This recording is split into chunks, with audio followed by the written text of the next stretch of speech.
মঙ্গলবার সাবরুম মহকুমার অন্তর্গত সাতচাঁদাড়ি ব্লকের কনফারেন্স হলে এক গুরুত্বপূর্ণ প্রশাসনিক আলোচনা সভা অনুষ্ঠিত হয়। এই সভার মূল উদ্দেশ্য ছিল ব্লক এলাকার পানীয় জলের সমস্যা নিরসন এবং জল সংরক্ষণ বিষয়ক বিভিন্ন দিক নিয়ে বিস্তারিত আলোচনা। সভায় সভাপতিত্ব করেন ব্লকের সমষ্টি উন্নয়ন আধিকারিক ভিডিও অনুপম দাস। সাতচাঁদাড়ি ব্লকে প্রশাসনিক আলোচনা সভা অনুষ্ঠিত হয়। সভায় উপস্থিত ছিলেন DWS বিভাগের আধিকারিক রিতেশ দেববর্মা, দেবব্রত ত্রিপুরা সহ অন্যান্য কর্মকর্তাবৃন্দ।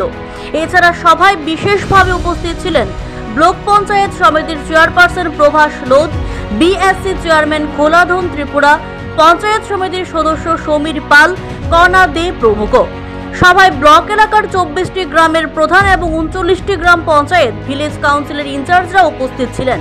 আলোচনার মূল বিষয় ছিল জল জীবন মিশন প্রকল্প। এই প্রকল্পের অধীনে ব্লকের প্রতিটি পরিবারকে বিশুদ্ধ পানীয় জলের সুবিধা পৌঁছে দেওয়ার লক্ষ্যে কী ধরনের পদক্ষেপ গ্রহণ করা হবে তা নিয়ে বিস্তারিত আলোচনা হয়। পাশাপাশি জল সংরক্ষণের উপায়, জল অপচয় রোধ, সচেতনতা বৃদ্ধি এবং স্থানীয় জনগণকে এই প্রকল্পে সক্রিয়ভাবে যুক্ত করার প্রয়োজনীয়তা তুলে ধরা হয়। সভায় বক্তারা বলেন, শুধু পরিকাঠামো গড়ে তুললেই হবে না, বরং প্রতিটি মানুষকে জল সংরক্ষণের গুরুত্ব বুঝিয়ে সচেতন করে তোলার দিকেও নজর দিতে হবে। এই সভা থেকে এক গুরুত্বপূর্ণ পদক্ষেপ হিসেবে চিহ্নিত করা হচ্ছে, কারণ এটি সরাসরি মাঠ পর্যায়ে সমস্যাগুলি চিহ্নিত করে সমাধানের পথ খুঁজতে সহায়তা করবে। প্রশাসন ও জনসাধারণের যৌথ উদ্যোগে পানীয় জলের সমস্যা নিরসন সম্ভব, এই বার্তা নিয়েই সবার কাজ সমাপ্তি ঘোষণা করা হয়। এই ধরনের উদ্যোগ ভবিষ্যতে ব্লকের উন্নয়ন এবং জনকল্যাণে গুরুত্বপূর্ণ ভূমিকা রাখবে বলে সকলে আশাবাদ ব্যক্ত করেন।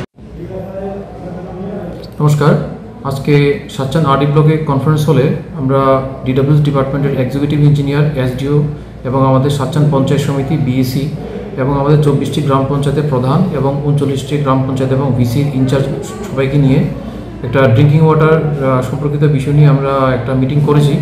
এই মিটিংয়ের মধ্যে আমরা ড্রিঙ্কিং ওয়াটার রিলেটেড যতগুলো ইস্যু আছে ইস্যুগুলো নিয়ে আমরা আলোচনা করেছি, প্লাস পাশাপাশি আমাদের বিভিন্ন GPBCতে যে সমস্যাগুলি আছে এগুলো নিয়েও আলোচনা করেছি এবং পাশাপাশি আমরা আগামী দিনে ড্রিঙ্কিং ওয়াটার সম্পর্কিত বিষয় নিয়ে কীভাবে সুষ্ঠুভাবে আমরা বিষয়গুলোকে পরিচালনা করতে পারি এটা নিয়েও আমাদের একটা ওয়ার্কশপ হয়েছে।